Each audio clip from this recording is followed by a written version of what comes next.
నమస్తే, welcome to 10 TV. So మనం వింటూనే ఉన్నాము, ఫర్టిలిటీ ఇష్యూస్ అనేవి భారతదేశంలో ఎక్కువయ్యాయి. సో ఎందుకు ఆ సమస్యలు ఎక్కువయ్యాయి, అలాగే ఐవీఎఫ్ గురించి తెలుసుకోవడానికి ఇదంతా మనతో డిస్కస్ చేయడానికి ఫర్టిలిటీ ఎక్స్పర్ట్ సుమీనా రెడ్డి గారు ఉన్నారు.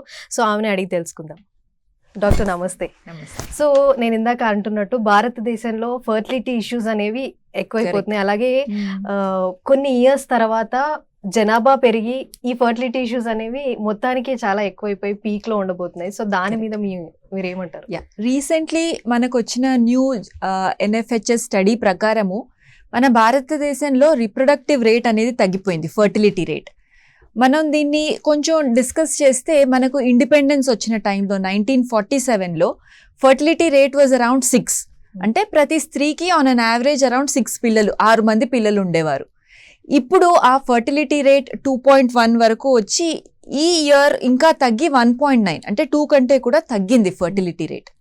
దీంట్లో రీప్లేస్మెంట్ లెవెల్ అంటారు. అంటే ఒక భార్యాభర్తకి అట్లీస్ట్ 2 పిల్లలు ఉంటే వాళ్ళని రీప్లేస్ చేయడానికి ఇది, అంటే జస్ట్ రీప్లేస్మెంట్ లెవెల్ పాపులేషన్కి రీచ్ అవుతాం స్టడీ స్టేట్కి. కానీ 2 కంటే రిప్రొడక్టివ్ రేట్ తగ్గినప్పుడు అప్పుడు ఆ ప్రతి పాయింట్ తగ్గుతున్నప్పుడు 2కి బదులు ఒకే బేబీ ఉండడంతో జనాభా సంఖ్య తగ్గడం స్టార్ట్ అవుతుంది. సో ఇండియా ఇప్పుడు స్టేబుల్ స్టేట్ నుంచి రెడ్యూసింగ్ పాపులేషన్ వైపు వెళ్తోంది. దీనికి మెనీ రీజన్స్ ఉన్నాయి, ఒకటి అని చెప్పలేము. బట్ ముఖ్యంగా చెప్పుకోవాలనుకుంటే ఇప్పుడు పెరుగుతున్న లేట్ మ్యారేజెస్, అంటే ఫర్ మల్టిపుల్ రీజన్స్, ఎడ్యుకేషన్ ఎక్కువగా అవ్వడము, దాంతోపాటు జాబ్స్ సెక్యూరిటీ కోసం వెయిట్ చేయడము, ఫైనాన్షియల్ సెక్యూరిటీ కోసం వెయిట్ చేయడము, దీనివల్ల పిల్లలు కనే ఏజ్, మ్యారేజ్ ఏజ్ అది లేట్ ఏజ్కి వెళ్తుంది. దాంతోపాటు విమెన్ ఎంపవర్మెంట్ పెరగడము, ఎడ్యుకేషన్ ఇండిపెండెన్స్ ఎక్కువ అవ్వడము, దాంతోపాటు children have become an expense. ఇంతకు ముందర పిల్లలు పుట్టేవారు, ఎలా పెరిగేవారో తెలియదనేవారు. ఇప్పుడు ప్రతిదానికి, ఈవెన్ ఫర్టిలిటీ కూడా ఒకప్పుడు పెళ్ళైన వెంటనే as a natural process conceive అయ్యేవారు. ఇప్పుడు ఫర్టిలిటీకి కూడా ఎక్స్పెన్స్ పడుతోంది, ఫర్టిలిటీ ట్రీట్మెంట్స్ చేయించుకోవాల్సి వస్తుంది, డెలివరీ, పిల్లలు పుట్టాక ఎడ్యుకేషన్ అండ్ ఎవ్రీథింగ్ క్యాలిక్యులేట్ కూడా చేయాల్సి వస్తుంది. దాంతోపాటు collapse of joint family system, ఇంట్లో సపోర్ట్ ఉండట్లేదు వర్కింగ్ విమెన్కి. సో ఒకటని చెప్పలేము, మల్టిపుల్ రీజన్స్ వల్ల ఫర్టిలిటీ రేట్ అనేది తగ్గడం చూస్తూ ఉన్నాం. ఓకే, సో ఈ ఐవీఎఫ్ అనేది కూడా ఈ మధ్య ఈ ప్రాసెస్ అనేది ఎక్కువ పెరుగుతుంది. సో దీని వల్ల ఒకసారి దీని ప్రాసెస్ చెప్పండి. సో ఐవీఎఫ్ అంటే ఇన్ విట్రో ఫర్టిలైజేషన్ అండి. It is a part of an artificial reproductive technology. So న్యాచురల్గా పిల్లలు పుట్టడానికి ఇబ్బంది పడుతున్న జంటలు IUI ఈ మెథడ్స్ అన్ని ట్రై చేసి అవ్వని సందర్భంలో IVF ట్రీట్మెంట్కి వెళ్తారు. ఈ IVF ట్రీట్మెంట్లో యూజువలీ ఇంజెక్షన్స్ ద్వారా ఎగ్స్, అంటే గుడ్లను పెంచి వాటిని బయటికి తీసి ఒక్కొక్క దానికి భర్త యొక్క వీర్యకణం ఇంజెక్ట్ చేసి ల్యాబ్లోనే ఎంబ్రియోస్ తయారు చేసి వాటిని మళ్ళీ తల్లి గర్భంలోకి ఇంట్రడ్యూస్ చేయడం జరుగుతుంది. దీని ద్వారా మెనీ ప్రాబ్లమ్స్, అంటే ట్యూబ్స్లో బ్లాక్స్ ఉండడము, గుడ్డు క్వాలిటీ తక్కువగా ఉండడము, స్పర్మ్ మొటిలిటీ నంబర్ తక్కువ ఉండడము, ఇటువంటి ప్రాబ్లమ్స్ అన్నిటికీ ఇది సొల్యూషన్ లాగా ఆన్సర్ చేస్తుంది. సో ఒకప్పుడు ఫర్టిలిటీ రేట్స్ బాగుండేవి, IVF రిక్వైర్మెంట్ తక్కువ ఉండేది. కానీ రాను ఫర్టిలిటీ రేట్స్ తగ్గడంతో చాలా మంది IVF వైపు చూస్తున్నారు ఫర్టిలిటీ కోసం. సో ఈ IVF సక్సెస్ రేట్స్ కరెంట్లీ ఎలా ఉన్నాయి అని అనుకోవచ్చు? సో IVF సక్సెస్ రేట్స్ మనం మల్టిపుల్ కేటగిరీస్లో చూడాల్సి ఉంటుందండి. Main thing is age. So ఏ వయసుకి IVF చేయించుకుంటారో దాన్ని బట్టి సక్సెస్ రేట్ డిఫర్ అవుతుంది. యూజువలీ 30-35 లోపు కనుక IVF చేయించుకున్నట్టయితే ఈ రోజున్న టెక్నాలజీతో ఆల్మోస్ట్ 60 to 70% సక్సెస్ రేట్స్ ఉంటాయి. అదే 35 ఏజ్ పైబడిన తర్వాత 35 to 40 మధ్యలో మేబీ ఈ సక్సెస్ రేట్ అరౌండ్ 40% ఉంటుంది. 40 years పైబడిన తర్వాత సిగ్నిఫికెంట్లీ సక్సెస్ రేట్ తగ్గి మేబీ 10 to 20% వరకు రీచ్ అవుతుంది. ఓకే డాక్టర్, సో ఈ IVF ద్వారా ఎన్ని రకాల ఇన్ఫర్టిలిటీ సమస్యలను తగ్గించుకోవచ్చు? సో మల్టిపుల్ ప్రాబ్లమ్స్కి ఇది సింగిల్ సొల్యూషన్ లాగా యాక్ట్ చేస్తుందండి. ముఖ్యంగా ఆడవారిలో ఎగ్ రిలీజ్ ప్రాపర్గా లేనట్లయినా, లేదా ఎగ్ క్వాలిటీ బాగాలేదనుకున్నా, ట్యూబ్స్లో బ్లాక్ ఉన్నా, లేదా వేరే ఇష్యూస్ ఏదైనా ఉన్నా కూడా హార్మోనల్ ఇంబ్యాలెన్సెస్, ఎండోమెట్రియోసిస్ లాంటి ప్రాబ్లమ్స్ ఉన్న ఐవీఎఫ్ పనిచేస్తుంది. అంతేకాకుండా ఈవెన్ మగవారిలో స్పర్మ్ కౌంట్ మొటిలిటీ ఇష్యూస్ ఉన్న ఐవీఎఫ్ఏ ట్రీట్మెంట్ అవుతుంది. ఇలా కాకుండా ఒకవేళ వీరి ఫ్యామిలీలో ఏదైనా జెనెటిక్ ఇష్యూస్ ఉండి ఎంబ్రియో సెలెక్షన్, మనము ఆ జెనెటిక్ ప్రాబ్లం లేని ఎంబ్రియోని సెలెక్ట్ చేయాలి, ప్రీ జెనెటిక్ టెస్టింగ్ చేయాలనుకున్నా కూడా ఐవీఎఫ్ ద్వారానే ప్రెగ్నెన్సీ ప్లాన్ చేసుకోవాల్సి ఉంటుంది. కొన్నిసార్లు గర్భసంచికి ప్రాబ్లం ఉండొచ్చు, మల్టిపుల్ మిస్క్యారేజెస్ అవుతుండొచ్చు. ఎవరికైనా సరోగసీ ఆప్షన్ అవసరం పడినా కూడా ఐవీఎఫ్ ద్వారానే సరోగసీ కూడా ప్లాన్ చేయాల్సి ఉంటుంది. ఓకే, కానీ డాక్టర్ ఈ ఐవీఎఫ్ అనేది మిడిల్ క్లాస్ పైన చాలా ఎఫెక్ట్ అవుతుంది. సో ఆ ఖర్చులు అవన్నీ ఆబ్వియస్ గా ఎఫెక్ట్ అవుతాయి. అఫోర్డబిలిటీ కూడా one of the main problem అండి ఐవీఎఫ్ కి వచ్చినప్పుడు. బికాజ్ ఐవీఎఫ్ ట్రీట్మెంట్ లో వాడే ఇంజెక్షన్స్ ఖర్చు ఎక్కువ ఉంటుంది. అలాగే ఈ ఐవీఎఫ్ ల్యాబ్ ఎంబ్రియోస్ కల్చర్ చేయాలంటే ఆ ల్యాబ్ చాలా స్పెసిఫిక్ రిక్వైర్మెంట్స్ తో ఉంటుంది. ల్యాబ్ మెయింటెనెన్స్, మీడియా, వీటన్నీ కూడా ఖర్చుతో కూడుకున్న విషయాలు. ఫర్ దట్ రీజన్ ఖర్చు ఎక్కువ ఉంటుంది and at the same time it is not guaranteed success programme కాదు. So for that reasons it is difficult. But ఇప్పుడు వస్తున్న కొంతమందికి వాళ్ళ ఇన్సూరెన్స్లో ఐవీఎఫ్ కవర్ అవుతుంది. ఇంకా ఎక్కువ మందికి ఇన్సూరెన్స్లో కనుక కవర్ అయితే it will be very beneficial. దాంతోపాటు కొన్ని ఈఎంఐస్ కూడా ఉన్నాయి. అండ్ దీస్ డేస్ ఈవెన్ మన గవర్నమెంట్ హాస్పిటల్స్లో కూడా ఐవీఎఫ్ ప్రోగ్రామ్ స్టార్ట్ చేసింది. సో హోప్ఫుల్లీ చాలా మంది దీన్ని యూజ్ చేసుకుంటారని మనం భావిద్దాం. ఓకే, సో ఈ ఐవీఎఫ్ అనేది జనాభా తగ్గుదలలో అరికట్టడం ఎలా, అంటే దీని పాత్ర ఏంటి, ఐవీఎఫ్ పాత్ర అసలు? సో ఐవీఎఫ్ జనాభా తగ్గడానికి infertility is one of the main reason. But infertility ఒక్కదాని వల్లనే జనాభా తగ్గుతుందని నేను అనుకోవట్లేదు. There are multiple social factors. So ఒకవేళ జెన్యూన్గా వాళ్ళకి పిల్లలు కలగట్లేదు, ఇష్యూ ఉంది అన్నప్పుడు డెఫినెట్లీ ఐవీఎఫ్ విల్ చాలా మందికి, మేబీ 100లో 70 to 80 మందికి ఇట్ విల్ హెల్ప్. బట్ దాంతోపాటు మనం యాజ్ సొసైటీ ఈ యంగ్ కపుల్స్కి సపోర్టివ్ సిస్టమ్ ఉండడము, అంటే ఎడ్యుకేషన్, హెల్త్ కేర్ ఇవన్నీ కొంచెం అఫోర్డబుల్గా ఉండడము, సోషల్ సపోర్ట్. ఈ రోజుల్లో విమెన్ బాగా చదువుకుంటున్నారు, బయటకు వస్తున్నారు, జాబ్స్ చేస్తున్నారు. కానీ జాబ్ చేసే టైంలో వాళ్ళు మెటర్నిటీ కోసం వన్ ఇయర్ బ్రేక్ తీసుకోవడం ఎంత కష్టం, even you can relate to it. So విమెన్కి కూడా సొసైటీ యాజ్ సచ్ మెటర్నిటీ, మనకి యూరోపియన్ కంట్రీస్లో ఉంటాయి మెటర్నిటీ బెనిఫిట్స్, అవి మన కంట్రీలో కూడా they should make it available. అలాగే ఈవెన్ హస్బెండ్, ఇన్లాస్ అందరూ కూడా సపోర్ట్ చేసినప్పుడే మనకు లైక్ రిప్రొడక్టివ్ రేట్ పెరగడం అనేది పాసిబుల్ అవుతుంది. I wouldn't say only infertility IVF ఒక్కటే సొల్యూషన్ అవుతుంది అనుకోను. Society as such should change.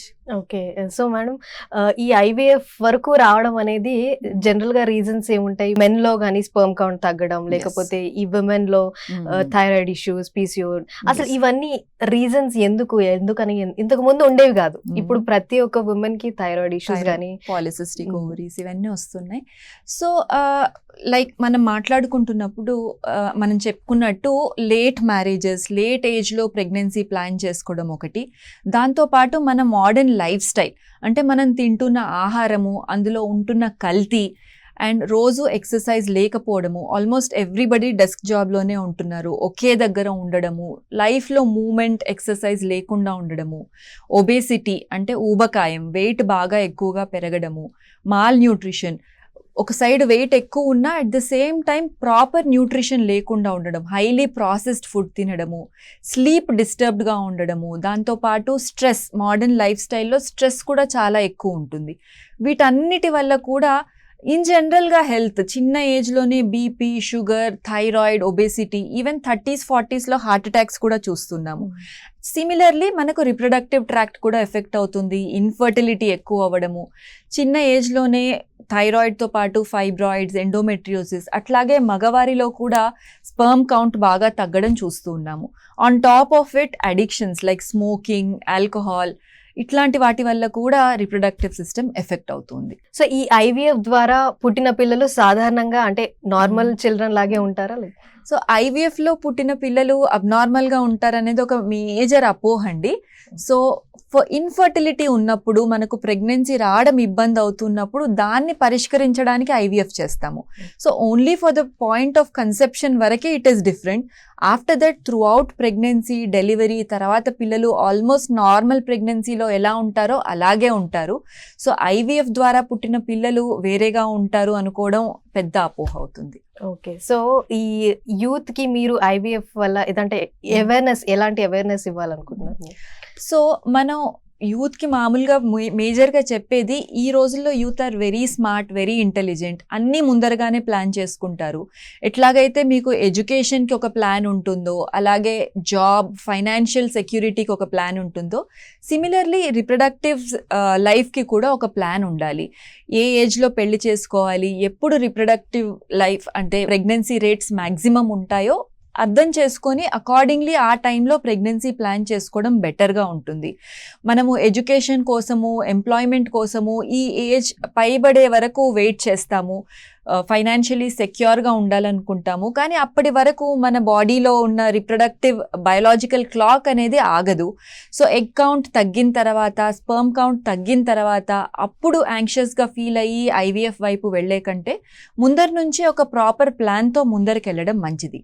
For some reason ఒకవేళ లేటర్ ఏజ్లో ప్రెగ్నెన్సీ కావాలనుకున్నప్పుడు ముందరగానే ఎగ్ ఫ్రీజింగ్, స్పర్మ్ ఫ్రీజింగ్ లాంటి టెక్నిక్స్ ఆర్ ఎంబ్రియో ఫ్రీజింగ్ లాంటి టెక్నిక్స్తో ఫర్టిలిటీని జాగ్రత్త పరచుకోవడం ముఖ్యం. సో మ్యామ్, అలాగే మన దేశంలో, భారతదేశంలో ఈ ఐవీఎఫ్ రెగ్యులేషన్స్ కానీ, సరోగసీ ఈ చట్టాలు ఎలా ఉన్నాయి ప్రస్తుతం? సో మనకు 2021లో మన దేశంలో ART law and surrogacy law pass అయిందండి. అంతకు ముందర వరకు ఇట్ వాజ్ హైలీ అన్రెగ్యులేటెడ్. కానీ ఇప్పుడు ప్రతి దానికి కూడా కరెక్ట్గా ఎవరికి ఐవీఎఫ్ చేయొచ్చు, ఎవరికి చేయకూడదు, ఐవీఎఫ్ చేసినప్పుడు ఎట్లాంటి కన్సెంట్స్ తీసుకోవాలి, ఇవన్నీ క్లియర్గా గవర్నమెంట్ ద్వారా రూల్స్ ఉన్నాయి. అట్లాగే సరోగసీ కూడా ఎవరు చేయించాలి, ఎవరు చేయించకూడదు, వారికి సరోగేట్ లాగా ఎవరు యాక్ట్ చేయాలి, అండ్ ఇది కంప్లీట్గా ఆల్ట్రూయిస్టిక్ సరోగసీ మటుకే అలవ్ అవుతుంది. ఇట్లాంటి లాస్ అన్నీ ఇన్ పేపర్ బాగా ప్రాపర్ లాస్ అనేవి ఉన్నాయి మన కంట్రీలో. అండ్ ఇప్పుడు స్ట్రిక్ట్గా కూడా ఇంప్లిమెంట్ అవుతున్నాయి. And they are very good laws. మన సొసైటీని కరెక్ట్ పాత్లో పెట్టడానికే ఈ లాస్ అనేవి ఉన్నాయి. ఓకే. సో అలాగే ఈ ఫర్టిలిటీ ఈ టెక్నాలజీస్ అనేవి ఎలా మారవచ్చు, అంటే AI కానీ లేకపోతే స్క్రీనింగ్ కానీ భవిష్యత్తులో? సో ఇప్పుడు మనం ప్రతి సైంటిఫిక్ ఫీల్డ్, ఈవెన్ మెడికల్ ఫీల్డ్లో కూడా ఎన్నో డెవలప్మెంట్స్ వస్తున్నాయి. సిమిలర్లీ ఈవెన్ IVF ఫీల్డ్లో కూడా చాలా developments, starting from lab quality, మనం వాడుతున్న ఎక్విప్మెంట్, మీడియా, వాటితో పాటు ఎంబ్రియో సెలెక్షన్కి యూజ్ చేస్తున్న టెక్నాలజీ, సాఫ్ట్వేర్ కూడా మారుతోంది. AI, ఆర్టిఫిషియల్ ఇంటెలిజెన్స్ ద్వారా మంచి క్వాలిటీ స్పర్మ్ని ఆర్ ఎగ్ని సెలెక్ట్ చేసుకోవడము, ఎంబ్రియో ట్రాన్స్ఫర్ చేయడానికి ఎటువంటి ఎంబ్రియో ట్రాన్స్ఫర్ చేయాలని ఏఐతో పాటు ఎంబ్రియాలజిస్ట్ కూడా డిసైడ్ చేస్తారు. దీని ద్వారా బెటర్ సక్సెస్ రేట్ని మనం ఎక్స్పెక్ట్ చేయొచ్చు. సో అన్ని ఫీల్డ్స్ డెవలప్ అవుతున్నట్టే రిప్రొడక్టివ్ ఫీల్డ్ కూడా AI అండ్ టెక్నాలజీ వల్ల ఇంప్రూవ్ అవుతుంది. సో జనాభా తగ్గుదల అనే వాటిని సవాల్గా ఇవి యూజ్ అవుతాయా, ఉపయోగపడతాయా? Probably if we use it in correct way and society అంతా ఒక అవేర్నెస్తో వాడితే డెఫినెట్లీ హెల్ప్ అవుతాయండి. బట్ మనం మాట్లాడినట్టు టెక్నాలజీతో పాటు యాజ్ సచ్ సొసైటీ నుంచి ఆడవారికి ఆర్ ఈ యంగ్ కపుల్స్కి సపోర్టివ్గా ఉండడం కూడా చాలా ఇంపార్టెంట్. ఓకే. సో ఇవన్నీ ఉంటే డెఫినెట్లీ మనం ఒకప్పుడు పుట్టే పిల్లలకు ఎలా వాళ్ళని పెంచి పోషించాలి అని ఆలోచించేవాళ్ళు. ఇప్పటి నుంచి మేబీ ఒక 70-80 ఇయర్స్ తర్వాత పెద్దవాళ్ళని ఎవరు చూసుకుంటారు, ఇంట్లో ఉన్న ముసలి వాళ్ళని చూసుకోవడానికి నెక్స్ట్ జనరేషన్ లేదని ఆలోచిస్తామేమో. సో అలా రాకూడదు అనుకుంటే బ్యాలెన్స్డ్గా పాపులేషన్ ఉండడం చాలా ఇంపార్టెంట్. ఓకే. సో మేడం, ఫైనల్గా ఈ జనాభా తగ్గుదల అనేది ఒక సమస్యగా చూడొచ్చా, లేదంటే ఒక అవకాశంగా చూడొచ్చు, మీరేమనుకుంటారు? సమస్య అనేది కూడా మనకు ఎగ్జాక్ట్గా తెలియదండి. మేబీ సమస్య రావచ్చని ఊహిస్తున్నారు. సో ఈ జనాభా తగ్గుదల ఎప్పుడు ఇంపాక్ట్ చూపిస్తుందంటే మనకు పుట్టబోయే మన గ్రాండ్ చిల్డ్రన్ పిల్లలు కనకపోతే అప్పుడు ప్రాబ్లం అవుతుంది. సో ప్రస్తుతం we are at a good stage. అది తగ్గకూడదని it is just a prediction that 2100 వరకు పాపులేషన్ తగ్గుతుంది అని. But we never know. ఒక లైఫ్ టైంలో మనము రిప్రొడక్టివ్ డేట్ 6 నుంచి 1.9కి పడ్డం చూసాము. Maybe if you maintain well 1.9 నుంచి 2.5 అవ్వడం పెద్ద ప్రాబ్లం కాదు కదా. So we have identified a possible problem, but we have to take necessary measures toward it. Okay. So ma'am అలాగే లాస్ట్‌లో అంటే న్యాచురల్ ప్రాసెస్ అనేది కాకుండా ఐవీఎఫ్‌కి మీరేం సజెస్ట్ చేస్తారు? ఐవీఎఫ్‌కి రావచ్చా? లేకపోతే లేదండి, ఎవ్రీ టైం అందరూ ఐవీఎఫ్కి రావాలని నేను చెప్పను. కరెక్ట్ ఏజ్లో మ్యారేజ్ చేసుకొని ప్రాపర్గా న్యాచురల్గా ట్రై చేసి అది కుదరని సమయంలోనే ఐవీఎఫ్ యూజ్ అవుతుంది. So more than IVF people have to understand the importance of timing marriage at correct age.